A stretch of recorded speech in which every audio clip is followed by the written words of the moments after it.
One day you'll look back on the choices you made at 70 and you'll ask yourself a quiet question. Was that the moment everything changed? For millions of older adults, the answer is yes. Not because they chose recklessly, but because they chose without knowing the full cost.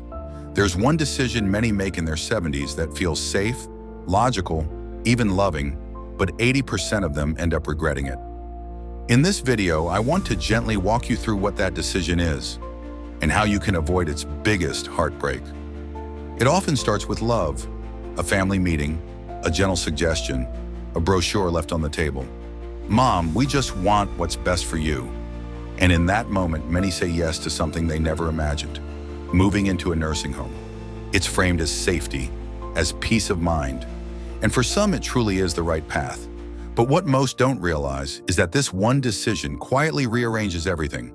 Your routines, your independence, your place in the world.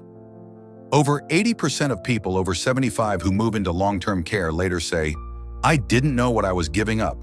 And by the time they do, it's not always easy or even possible to go back.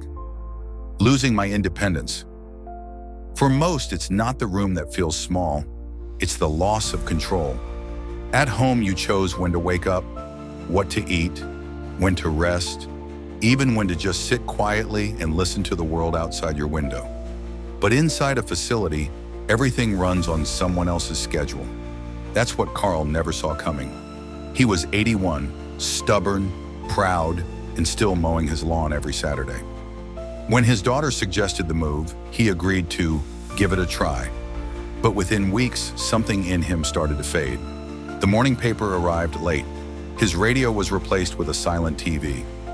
And when he asked for his usual black coffee, 2 eggs, no toast, they brought oatmeal. Every morning, he didn't protest. He just sat there, staring at the bowl. Because what he lost wasn't just his breakfast, it was the quiet power of deciding for himself. That's what independence is. And once it's gone, it doesn't come back easily.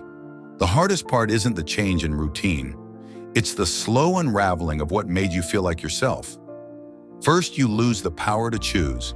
Then quietly, almost without noticing, you begin to lose your place in other people's lives too. Feeling forgotten. When Carl first moved in, his daughter visited every Sunday. She brought him pastries. They laughed about old stories, but by the 3rd month, the visits slowed. Then came the calls instead. Sorry, Dad, it's just been a hectic week. On his birthday, the staff brought him cake. No candles, no faces he knew. Just a quiet, happy birthday from someone he barely recognized. That's when it hit him. They're forgetting me.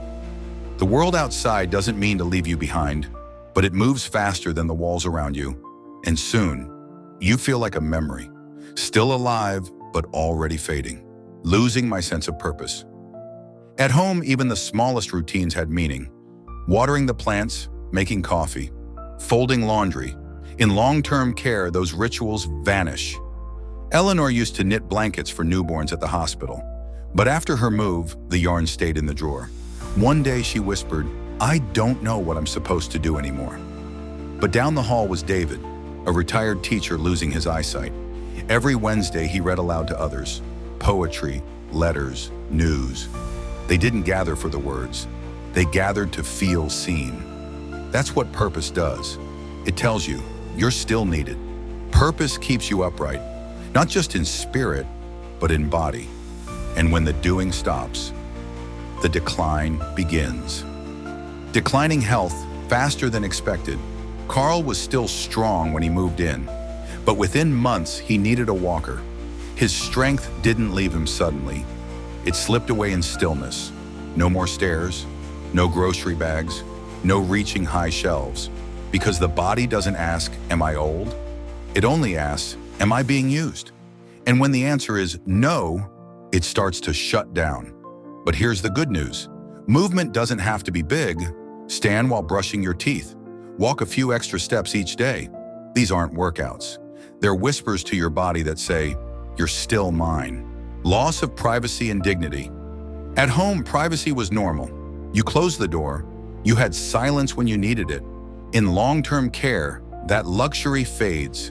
Shared rooms, open doors, help with things you used to do alone. Margaret, once proud, elegant, now waited for someone to undress her for a shower.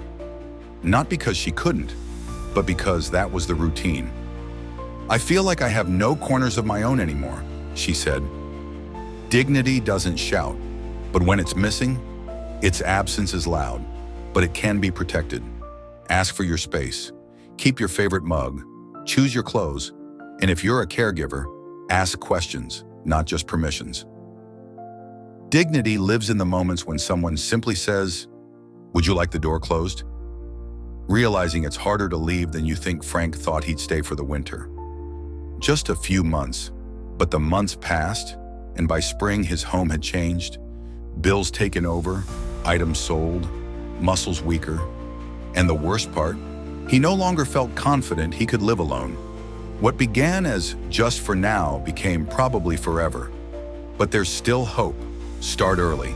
Ask for help before you're forced to. Could you modify your home? Hire part-time help? Rearrange instead of relocate?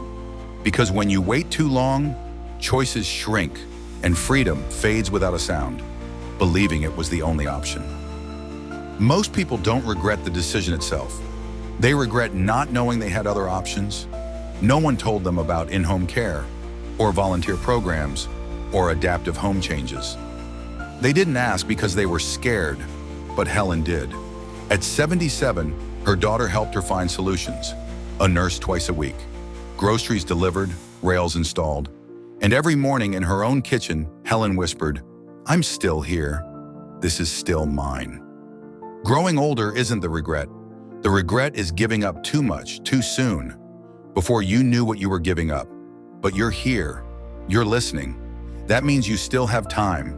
Ask the questions. Talk with your family. Don't be afraid to want more. Because dignity, purpose, and independence, they're not luxuries. They're the foundation of a life that still belongs to you. Share this video with someone you love. Comment below. What's one small choice you're making today to protect your future?